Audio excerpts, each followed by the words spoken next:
Hello, hi, my name is Cynthia Híjar, and today I'm going to share with you some of the findings that I made on a research for the Masters in Pedagogy in the UNAM, which is my university, the Universidad Nacional Autónoma de México. The research name is formally the contributions of somatic education in the self-perception of women in rehab, and it took place in a rehab center named Santa Maria Foundation House of Women, which in Spanish is Casa de Mujeres de la Fundación Quinta Santa María. The first thing I want to share with you is that the first objective in this research was to describe the contribution of the somatic education and to find out if the somatic education could provide to a group of women in rehab some tools for they to recognize their body as a creative power and as like a way to create and to heal. And it was made by a lot of, well, it was made with a lot of self-perception exercises. I want to tell you first also that the somatic education is a new field that studies the soma.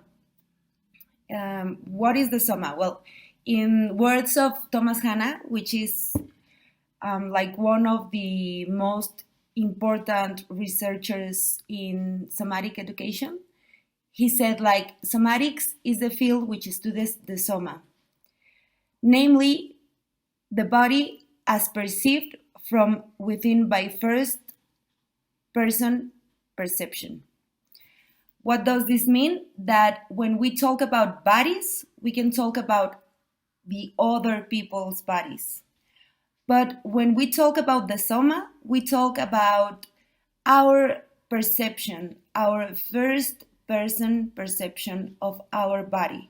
So the soma is a body that is alive, that you can view and feel and talk about it since like another point of view that is your very point of view. So the research that I made suggests that somatic education can provide tools in working with groups of women so they can perceive their vulnerability and the things that happen to their bodies as a power of creativity and like also as a way to connect with other women. In this way, I tried to make a process of somatic education with the women and girls that were living at that moment in the Casa de Mujeres of the Fundación Santa María, which is this house of women that are living there because they are trying to rehab from like problematic use of substances, but also like other things like codependency and PTSD. So also I would like to tell you that the somatic education field, and this is something that Castro Carvajal and Uribe Rodriguez said in 1998, is the somatic field deals with the somas of the human species, which is characterized by the possibility of being aware of its soma, and whose sensoriomotor capacities relatively escape the imprint of genetically established behavior patterns, which allows it to learn to actively intervene in processes of internal relationship between consciousness, biological function and environment. That's the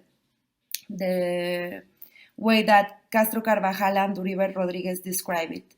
So let me tell you what did we do with these women and girls in the process of somatic education. Well, first we made these self-portraits that I'm going to share with you now. As you can see, they are like very abstract works, and the way to make these self-portraits was, well, I told the women and girls, you have to tell us how is your face, and you have to draw it with eyes closed, and also without taking the pencil from the paper. So they had to make it like in one line. So they have their eyes closed, and they were like, oh, my eyes are big, or my nose is very tiny, and my hair is long, and I am beautiful, and I like a lot my eyebrows. So this is the first thing we have, like, for a finding, like what they how they see their faces, and how can they tell us about their faces, and what are the things that they love in their faces. After that, we made like a corporal map in which we work like in group, like everyone work with that map. So in that map, we have two sides. And first, I asked the girls and women to put a lot of post-it notes in which they could write all the injuries or insults that they have received in their life. So I'm going to share with you this also, because I want you to see what are the insults that they have received. And there is one of the most like important findings for me, because as you can see, there are a lot of insults, and they have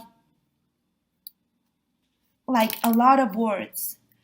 But let me tell you first what are the words they have been hearing like all their lives. This is like alencha, which is alencha is a way to call the lesbian women in Mexico that is like insulting. So this is like a lencha, a lesbian who will go to hell. That is very like shocking for me. And there are also a lot of other words like stupid, like useless, dumb, or like a lot of you don't you can do anything. But there is also the ugly, fat, skinny, gross, or fachosa, which is a word that means like you don't make up yourself. There are other that are loca, alcohólica, or crazy, alcoholic, drug addict, narcissist, like culera, which is a very strong and mean word in Mexico, which means like you are a mean person. Not enough, and also a lot of things like crazy and that. And what is very important of this, that is one of the findings that I would like to share with you, is that there are a lot of words to insult women. But if we take all these words and see what they mean, we can see that they are like all the same. Like I made this I don't know how to say the I don't know, but I made this that, that I'm going to show you here. So look, there is 24% are insults that are referring to their conduct, like to the way they are. 34% are referring to their if they are smart or not. 14% is about their feelings, and 21% it's about the physical body, their the way they look. But the thing here is that these insults are very repetitive. They are always talking about how their sexual conduct is, like in this puta or whore or lesbian. There are a lot of words that are repetitive all over their lives. So when I took all the post-it notes, I saw that insults are like kind of all the same for every woman. Like you can always be in this judgment because you live your sexuality, or because they try to convince you that you are not smart, or because you are like being pressured and oppressed, and when you react to that oppression, they call you crazy or they call you mean. So this is very important, because what I found here, that maybe you already know, but to see that with a group of women that are in rehab is very strong, because finally we can see that a lot of them are there not to recovery just of the way they consume alcohol or drugs, or their relationships with another people, but also they are healing these wounds of being called a whore, and being called that lencha, and being in a lesbophobic country. So to me, this was very shocking, because finally I thought like, well, it doesn't matter who you are. If you are a woman, you will always be listening to these things. In the other side of the map, we have the things that they knew they were, like without the insults, who I am, like for real, who I really am. That's what I ask for them to share there. So if you see that, we have 29 words for insults that are always the same, like whore, like stupid, like mean, crazy. But in the other side, we have like almost 100 words. Like they knew they were more than what they have heard about themselves. Like they say, well, I'm smart, I am sweet, I have a lot of tenderness, I can help other people. I am there is one that says like, I'm not fat, I just like to eat. And this is very important for me, because this is a way to express that the roles of women in this society that is, as you may know, Mexican society is very misogynist. We can always be hearing these same words, but we know that we are other things. So the thing here is that, and what I want to share you, like going to closure this, is that these girls and women found out in this process of somatic education that they have been there in rehab, sometimes because their families were not like their families were lesbophobic. So there are a lot of girls that are staying there to rehab from alcohol or some conducts, when in reality they do not have a problem bigger than their lesbophobic families.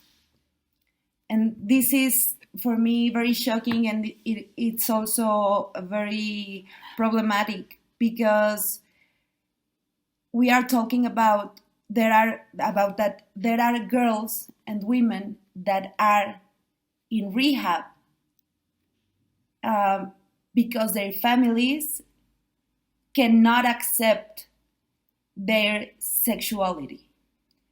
This is like very shocking and very sad. But also the way to work with them, I think it's a way to find out that we can try from the place of education and from somatic education with trauma perspective or trauma-informed practices of somatic education. We can try to reach out these women and girls in the world that are having trouble to accept themselves because their parents wouldn't accept them. So I think for now, and just to close this brief talk that I am sharing with you, I think that we have to try to go out and have this body perspective in the education and in the sexual education. And well, that's all I can share with you right now. I hope I've been clear. I'm sorry if I had like those wrong grammar and that, you know. But thank you so much, and see you soon. Thank you.